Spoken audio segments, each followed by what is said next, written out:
Coach Schumann here for Success for Life podcast. Back again, we've had a little break. The summer's been a little light, mostly my fault because I've been enjoying it. But we're back with a great guest. We're going to talk a lot about performance at work, how to get the most out of your employees. What are some of the things you need to do in today's modern workplace, which is definitely radically changed over the last couple of years. I'm with my guest, Gregory Offner, to talk about all those things and then some. Gregory, welcome to the podcast. Hey, Coach Schumann, thanks for having me.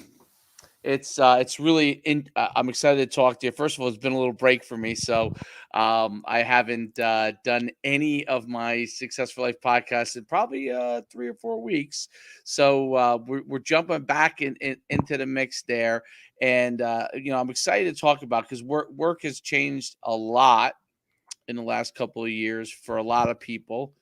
And you're an expert in this field. But before we dive into that, just tell everybody your background, where you come from, and how you got to this kind of point where you're at now. Sure. I think like a lot of the people watching and listening, I graduated college and then proceeded to do something that had nothing to do with my degree in music, psychology, and philosophy. I fell into the world of sales. And while I did okay at it, I wasn't necessarily in love with that as my job. What I really wanted to do was be an entertainer, to be a performer.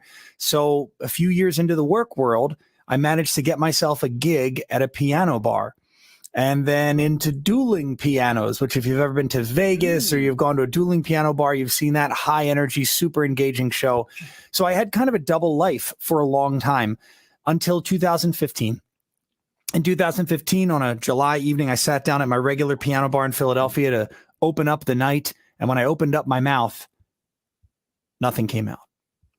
This found me in a doctor's chair, doctors who are experts staring at my vocal cords going, oh my God, what is all that?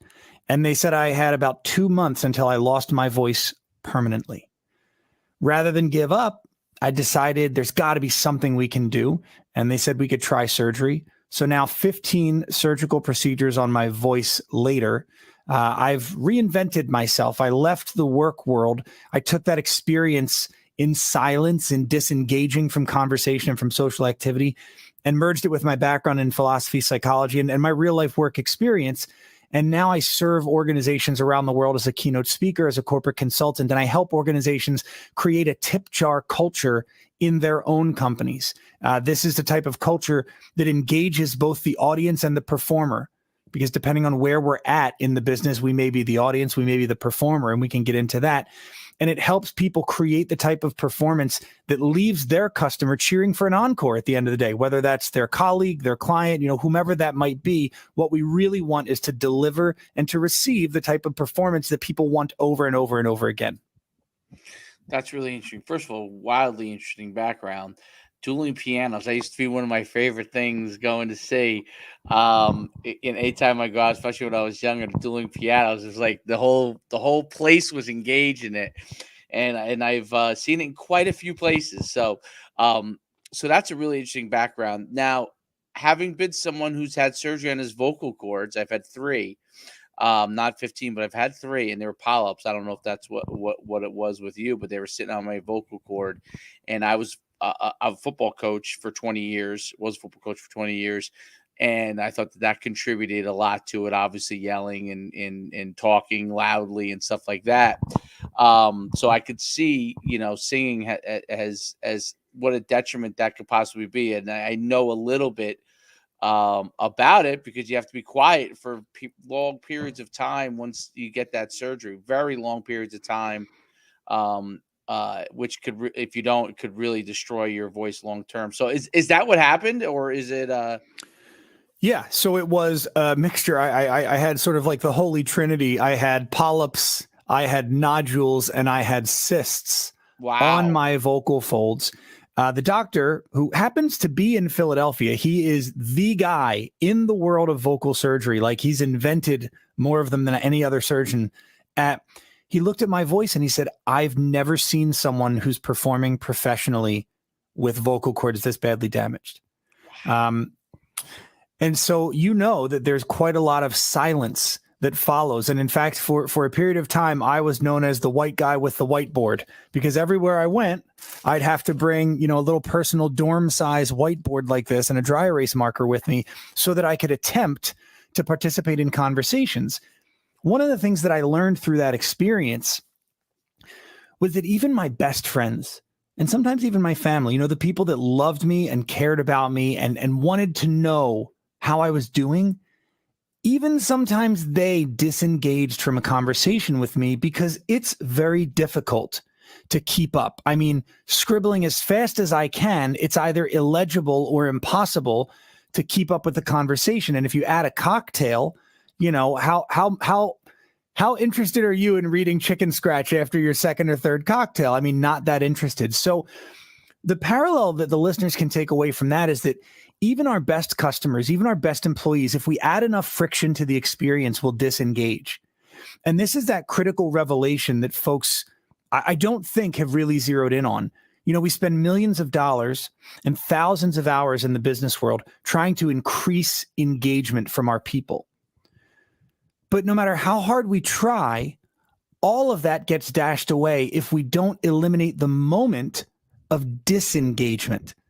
And that's really what my work is about. It's not so much creating more engagement, it's eliminating the moment of disengagement, that moment in the employee experience when we make a very conscious decision that this job, this leader, this experience is not going to, or is not willing to, or is not able to give me what I want.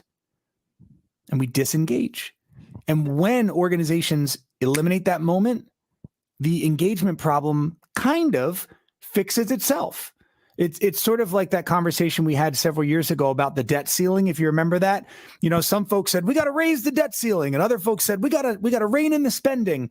And somebody put the analogy out there that if your house was filling up with sewage, if a sewage pipe broke and sewage was just spilling out into your house, would you want a bigger house or would you want to stop the sewage?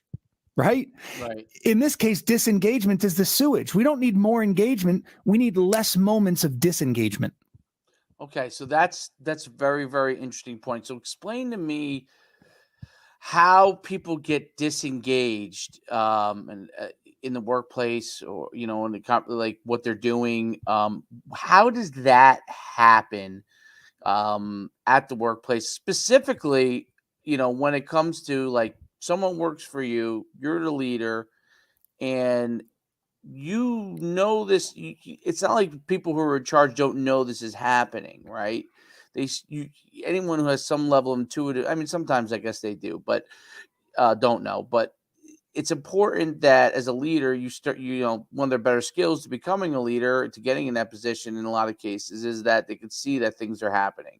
The problem is, first of all, how does it happen? And then what are the steps that people can do as leaders when they recognize this starting to happen? Mm-hmm. So let's go big and then bring it down small, okay. Right? Because at a very large level, at a very big level, 30,000 foot view, the answer is kind of simple. It's kind of tweetable. People disengage when your problem becomes my problem. And this is on both sides of the fence. This is employees and employers. Think about the conversation of a great performer in their performance review with their boss. And the boss says, gosh, we've had a really tough quarter. And I know that you've been smashing your quota, but just as an organization, we're not where we need to be. So that raise, it's just not going to happen. The top performer's thinking, that sounds like a you problem, not a me problem. You've got to figure out how to solve that problem. Don't make your revenue problem my problem, because I'm over here smashing my quotas, doing what I have to do.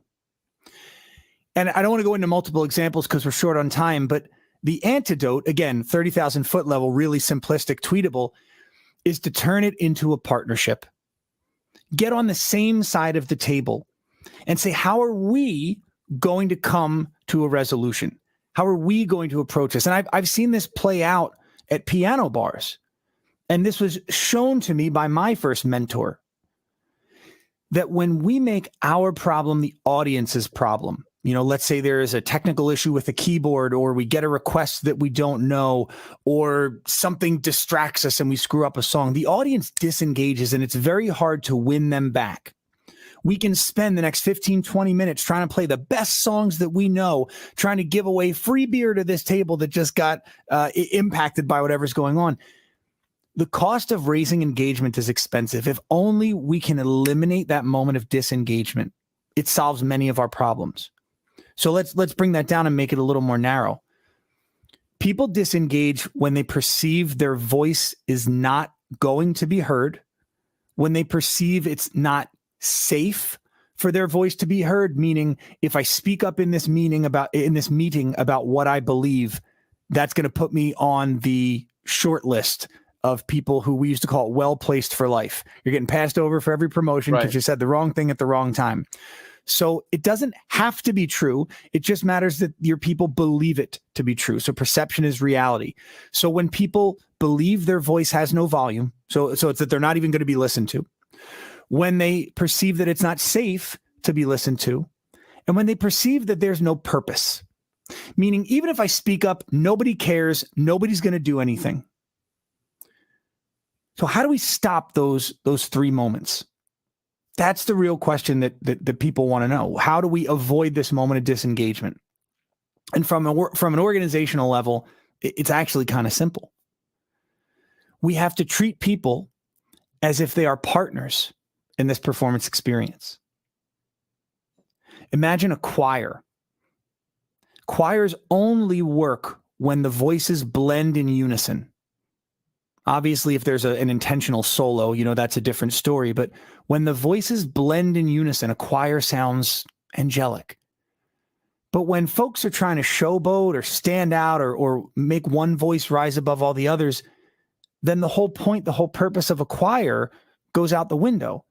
The whole purpose of an organization is that if you look at the definition, it's a group of people who come together to achieve a certain goal. When people believe that this isn't a choir, that this is a solo act, they disengage. So as leaders, we have to constantly be looking for ways to bring our people in as a partnership. That doesn't mean that we're going to split the profits with everybody. It doesn't mean that you all of a sudden have decision-making, say, in acquisitions or things like that. But when it comes to problem solving, we want to engage people as a partner.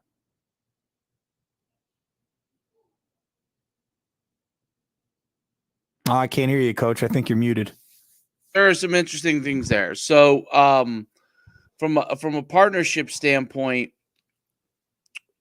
so for example, top salesperson that you brought up, I think that's a fundamental flaw in leadership. If the top salespeople have an issue and aren't being rewarded, so there's much more than just them not being a partner in it. There's a major flaw in your system as a whole if top performers aren't being rewarded in some capacity.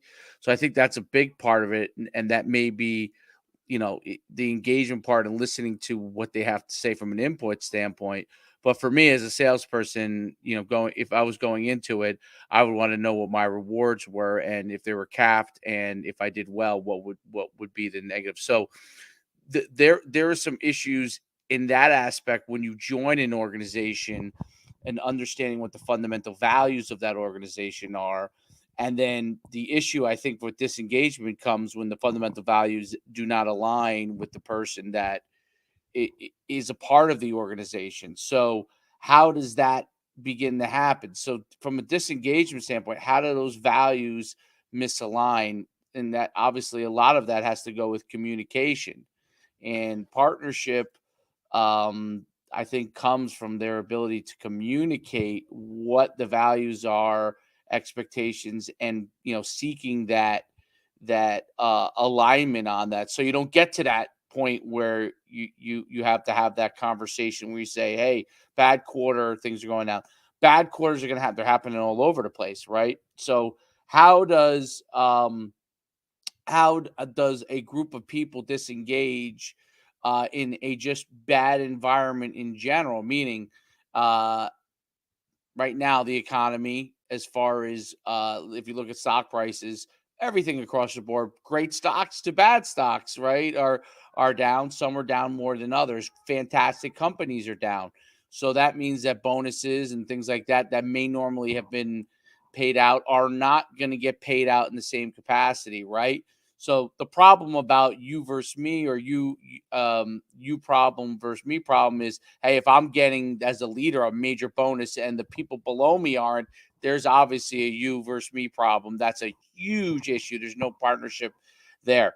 If that's not happening, and this leads to my question, if that's not happening, and there are a situation where values are aligned, but expectations of what people have received in the past are not happening, really just it could have nothing to do with leadership. It could be we are in a down economy, right? Or how do you handle that level of disengagement and explain that to people that things are going on there? Because I think the low hanging fruit is, hey, values are misaligned. I joined this company for this reason.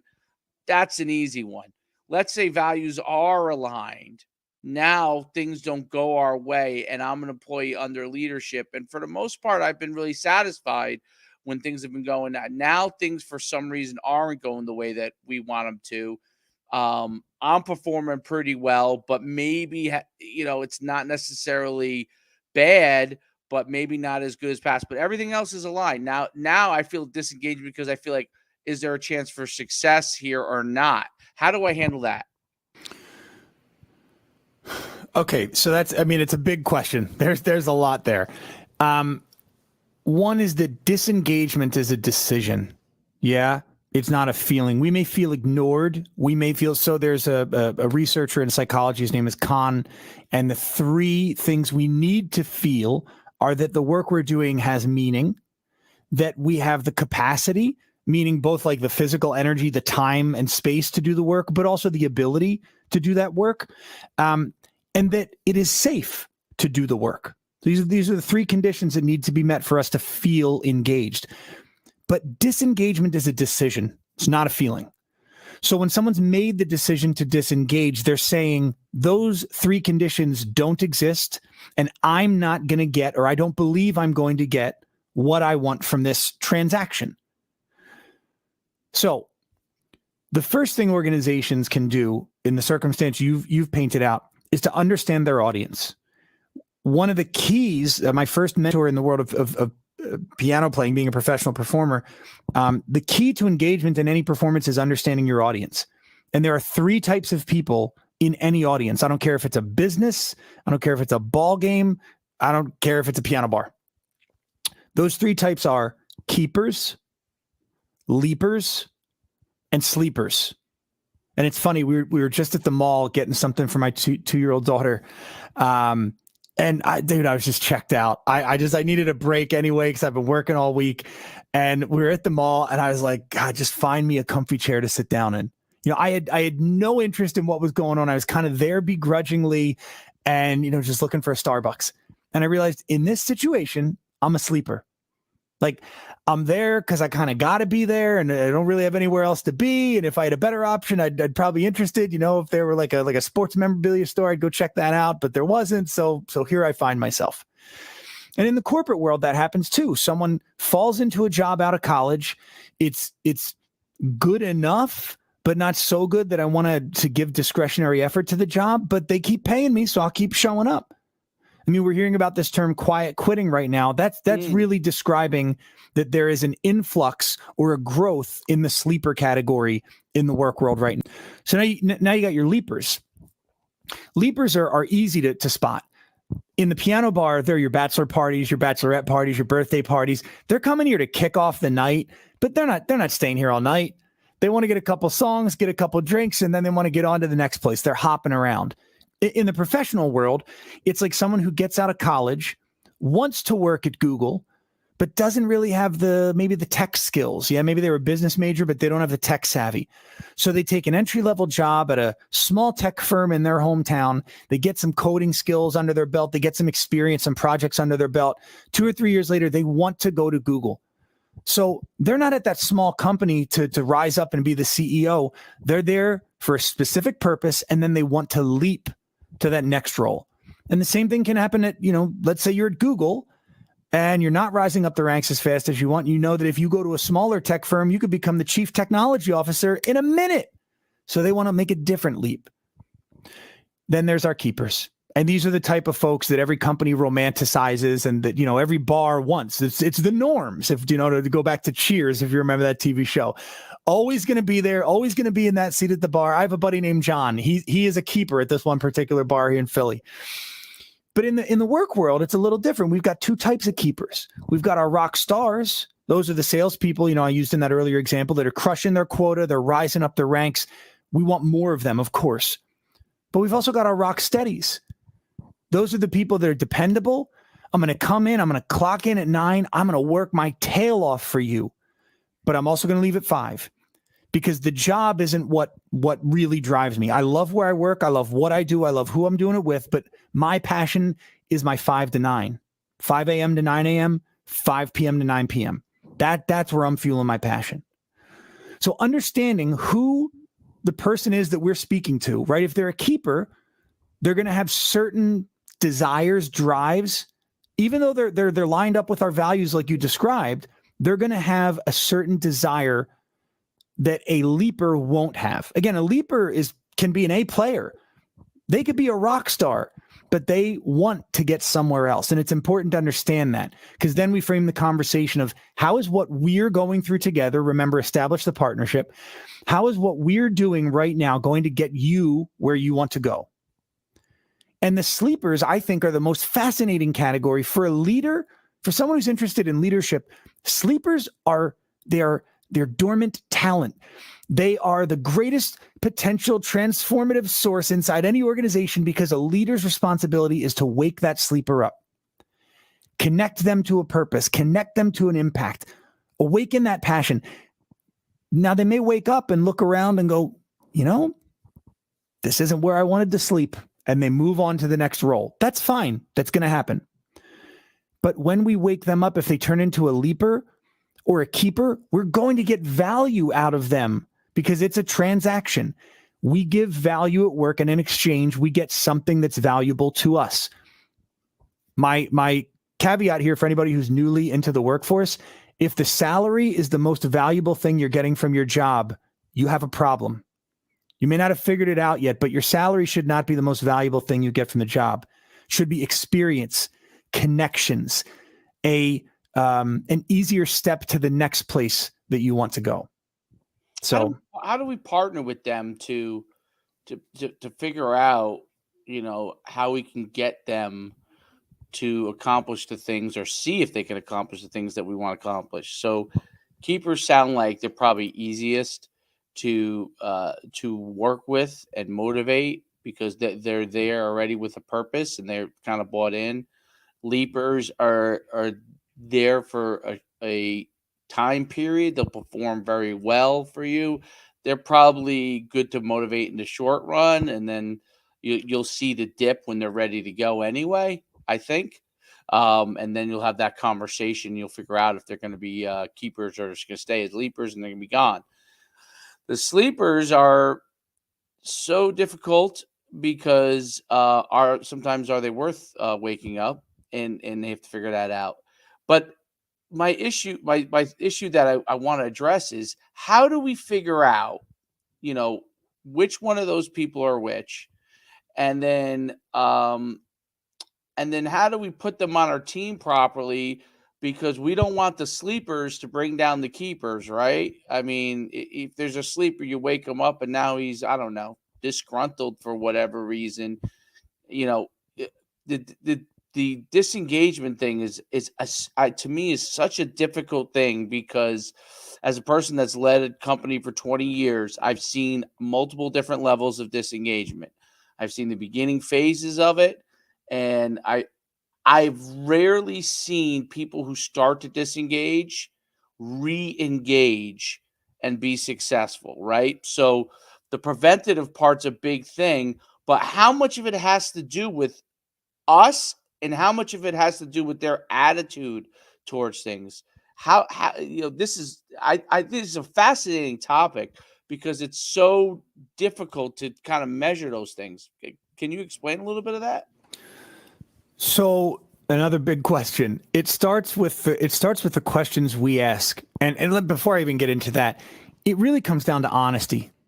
There is a lack of honesty in the workplace, and I don't know that it's malicious, but it's pervasive. And there are these little lies that compound into really big problems. And they start in the interview process because theoretically you've got something that I want, right? You've got a paycheck, you've got stability. There's something about this job that I want. But most people believe if they come out and say exactly what it is that they want, they won't get the job. So they obfuscate, they sort of juke, they hint that they're going left, but they really go right because that's what they think you want. So this is where it starts. But then it piles on in performance reviews. And, if you're a company that's smart enough to do the 90-day re-interview where 90 days in, you bring them into a room and you say, hey, tell me everything you're seeing right now because you've got fresh eyes and we don't. That is the best source for intelligence right now. Somebody who's not inculcated, they're not brainwashed. I use that term very loosely. They're not, they don't have enough bias. They don't have enough baggage. They haven't been there long enough. So they've got fresh eyes and they're going to give you good information. If we just bring a little more honesty back into these conversations, and that's scary. It's especially scary when you're having a conversation with someone who can fire you. And that's why I'm an advocate for more coaching relationships in the workplace in addition to managers. But if we just bring a little more honesty in, that's going to go a long way to solve some of these issues. Now, I would stop you real quick because you brought up a absolute golden point, the interview process. I have always felt that the interview process, the mistake, and I'm sure I've made this a million times myself, both parties are busy selling. Okay? The company is selling who they are and why you should be a part of that, right? Instead of interviewing them, they're selling them.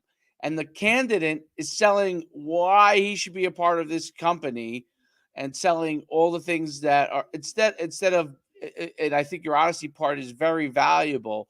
Like there should be hey, this is what we do well. This is what we don't do well. This is what we can do and what we can't do.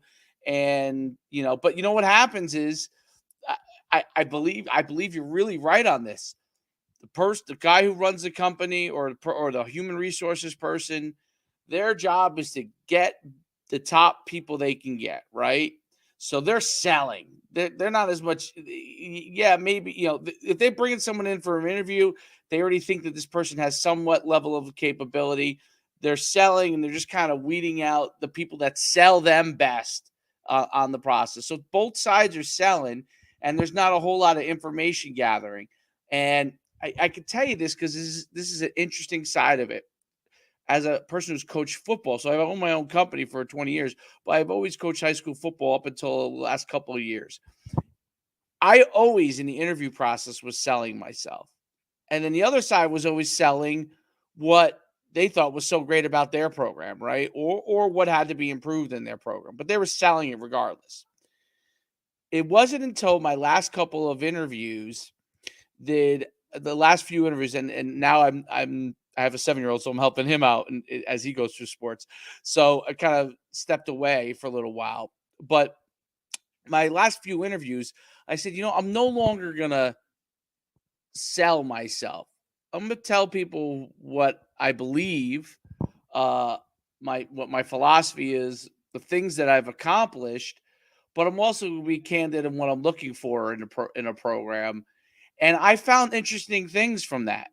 The best thing about it is the only people I've worked with are people that I've wanted to work with in that process and realized that like my candid and openness was a valuable thing. The people who did not value that did not hire me, or if I was there, did not want me around anymore, which I found to be a great thing because I realized I didn't want to be there either because we were all, for lack of a better word, BSing each other all the time, right? So you're busy BSing each other, and then nobody knows anything about anything.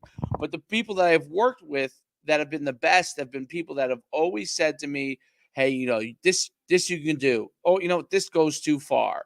And then I could say, well, I think this is why I should be able to go this far, right? and they don't take it personal. They say, hey, you know what? We can do this. We can't do that. Right. And that dialogue has always led to the best workplace environments. The worst environments have always been to dance around, like what you said, to dance around everything. Everything's supposed to be peaches and cream, but I think you're better off getting to the point in most cases, and people appreciate that. And you're right. The ones who disengage from that are probably the if you have an honest approach in the workplace, the people that disengage from that are probably not the people that you want around, because they just want you to BS them all the time, and it'll end up bringing down your organization. So I think your point about honesty and starting in the interview process is so dead on. Why then? And why does this happen? What is the reason why people feel they got to BS each other all the time? I think if I knew that, I would probably be able to retire immediately. I've given you some tough ones, and you've done a great job with them. Well, here's something that I'll point out, and this is a newer idea that I'm polishing up. So if you think about the recycling symbol on a trash can, right? It's got those 3 arrows. I want you to imagine it with a 4th arrow. And those 4 arrows represent 4 stakeholders in sort of the corporate equation. Yeah. So we've got investors or stockholders. That's 1 arrow. Then we've got our senior leadership, or I'll say anyone that can be compensated with something in addition to their salary. Yeah. Then we've got our line level employees. So those are folks that only get salary or hourly wage. And then we've got our customer. This is sort of the food tree or the life cycle of an organization. And for too long, we've been beat over the head with the idea that it's the investor or the shareholder that is really who we need to be looking out for. And as long as the executives or the folks who get additional compensation look out for the shareholders make sure they keep getting more additional compensation. But it kind of breaks down from there. Because while the employees look out for the executives who look out for the shareholders, nobody's really looking out for the employees. And I'm making a generalization here. And then at the very bottom, in many cases, is the customer. And the customer is sort of left with whatever the residual that the employee and that the organization can put out. So there's an acronym called MVP, right, which in football is most valuable player, but in a lot of business scenarios, it stands for minimum viable product. What is the absolute minimum that I can give you that you will pay for? And that's what many organizations shoot for.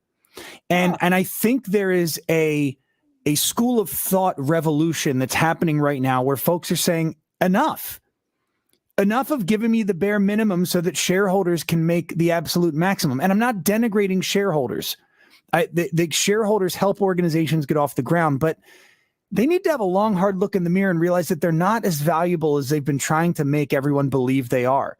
Money is widely available in the world. The way to get money is to create impact. But shareholders aren't the person we need to create impact for. It's the customer. The customer is the one who gives the company the money to pass on to the shareholder. So I think it should be customer primacy, not shareholder primacy. And shareholders should be at the bottom, getting whatever's left over. That's the idea. They get the residual. They get the remainder as the incentive to invest in this idea that's going to change the world. Nobody wants to go to work to enrich a shareholder or to enrich a CEO. But people will wake up every day and spring out of bed to impact the world. And so I beg my audiences to stop putting income before impact on both sides of the table, on the organizational side and on the individual side, because there are too many people who go to work and say, I'm going to get mines, and they show up at 8 and they leave at 5. And as long as the check shows up on Friday, they'll keep showing up, but they are going to do the absolute minimum and continue to try and bang their employer for the absolute maximum paycheck. And on the other side, we've got organizations whose whole structure is set up to eat away at little bits of quality until they're at the minimum viable product that a customer will tolerate, and they can produce the maximum amount of revenue. I'm not anti-revenue, but I'm saying if you want to be in business to make money, go rob banks. Right.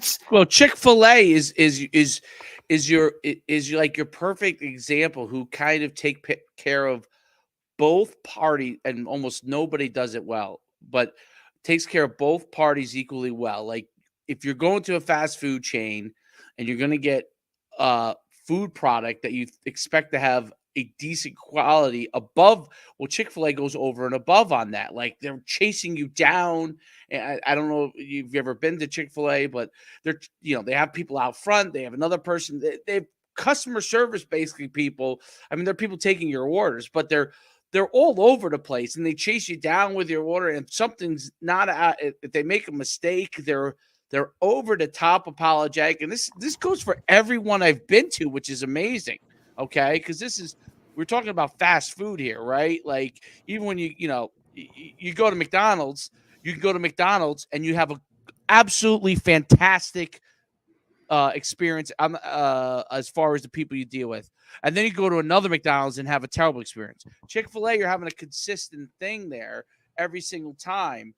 And I think it's because they work hard to take care of both sides really well, right? So they're taking care of the customer, they're taking care of the employee. What are most of their employees? Low minimum wage workers. But yet they're finding a reason to come there and perform very well. Whereas if you go to, I don't know, so many Burger Kings, I hate to pick on certain places, but so many of them have closed because just basically the employees don't care, right? They throw you your food. It used to be Burger King used to be get it your way, right? They used to do this. I'm talking 80s and 90s. They used to do it. Now, forget it. Nobody cares. They don't even care. You come to the door, whether you're there or not, they could care less, right? Well, now and now we're just two guys having a conversation because we're in a really specific niche that's not necessarily part of what I talk about. As an example. It's an example. It's fascinating as I'm listening to you talk and I'm thinking about my experiences at all of these places and many others that we didn't name. A stark difference is that even in the drive-through line, you're talking to a person. And I mean, I know that yes. at the McDonald's drive-thru, you're talking to a person, but at Chick-fil-A, they're literally standing outside. It's a conversation with another human being face to face. I'm not saying that's the only answer, but when we talk about the honesty that we want to bring back into business and the partnership that we're trying to establish, it's a lot harder to treat someone who's face to face in front of you as less than a partner. And it's much easier to do that when you're hiding behind emails, when you're hiding behind a speaker box and talking to somebody in a building that you can't see and they only see your car from a video screen. I don't know if that's the reason why, but when you talk about that incentive to engage, it is about measuring impact.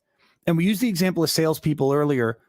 I believe that organizations and the leaders within them need to take a hard look at how they evaluate the impact that even a receptionist, and I use that example because really their job is to answer the phones or do this or do that. And it's kind of like hard to define, when is a receptionist job done? Well, when the phone stops ringing, I guess. So 5 p.m. I don't know.